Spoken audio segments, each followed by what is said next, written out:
తెలంగాణ బీజేపీలో ఒకవైపు లేఖల పంచాయతీ, మరోవైపు మున్సిపల్ ఎన్నికల నిధుల దుర్వినియోగంపై దుమారం నడుస్తోంది. ఈ పరిణామాల పట్ల కాషాయ శ్రేణులు విస్మయం వ్యక్తం చేస్తున్నారు.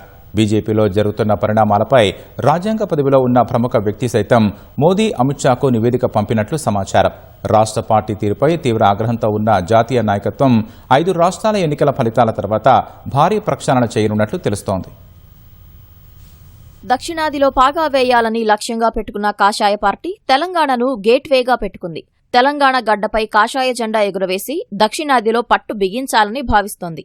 2023 అసెంబ్లీ ఎన్నికల్లో 8 మంది ఎమ్మెల్యేలు, తర్వాతి లోక్సభ ఎన్నికల్లో 8 మంది ఎంపీలతో సత్తా చాటింది.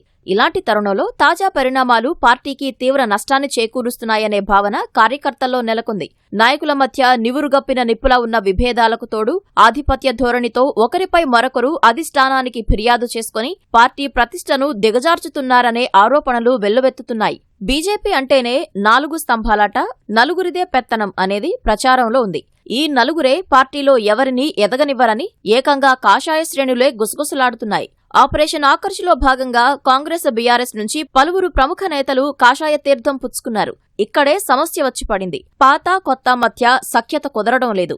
నాయకుల మధ్య విభేదాలు తారాస్థాయికి చేరాయి. కేంద్ర మంత్రి బండి సంజయ్, ఈటెల రాజేందర్ పరస్పరం బాహాటంగానే విమర్శలు చేసుకున్నారు. పార్టీకి చెందిన ఎంపీలు, ఎమ్మెల్యేలు రహస్యంగా సమావేశమై ఓ కేంద్ర మంత్రికి వ్యతిరేకంగా సంతకాలు సేకరించి ఢిల్లీకి లేఖ పంపినట్లు పార్టీలో జోరుగా చర్చ నడుస్తోంది. ఈ వ్యవహారంపై అధిష్టానం ఆగ్రహంతో ఉన్నట్లు సమాచారం. తాజాగా మున్సిపల్ ఎన్నికల్లో నిధుల దుర్వినియోగంపై తీవ్ర దుమారం నడుస్తోంది.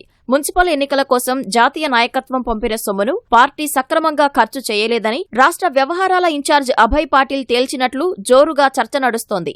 అభ్యర్థులకు ఇవ్వకుండా నిధుల్లో చేతివాటం, ఇంకొంత తిరిగి పంపడంపై జాతీయ నాయకత్వం గుర్రుగా ఉన్నట్లు తెలుస్తోంది.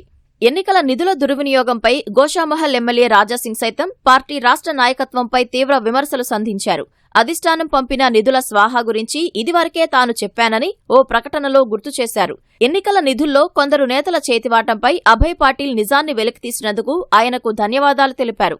వచ్చే ఎన్నికల్లో రాష్ట్రంలో గద్దెనెక్కాలంటే జాతీయ నాయకత్వానికి సరైన నివేదిక పంపించాలని విజ్ఞప్తి చేశారు. రాష్ట్ర బీజేపీలో జరుగుతున్న పరిణామాలపై రాజ్యాంగబద్ద పదవిలో కొనసాగుతున్న ప్రముఖ వ్యక్తి సైతం మోదీ, అమిత్ షాకు నివేదిక పంపించినట్లు సమాచారం. నాయకుల మధ్య విభేదాలు, సమన్వయ లోపం ఉన్నట్లు నివేదికలో చెప్పినట్లు తెలుస్తోంది. కొంతమంది ఎమ్మెల్యేలు అధికార పార్టీకి కొమ్ము కాసేలా అసెంబ్లీ సమావేశాల్లో వ్యవహరించినట్లు నివేదికలో పొందుపరిచినట్లు సమాచారం. 5 రాష్ట్రాల ఎన్నికల ఫలితాల తర్వాత జాతీయ నాయకత్వం రాష్ట్ర పార్టీలో భారీ ప్రక్షాళన చేయనున్నట్లు తెలుస్తోంది.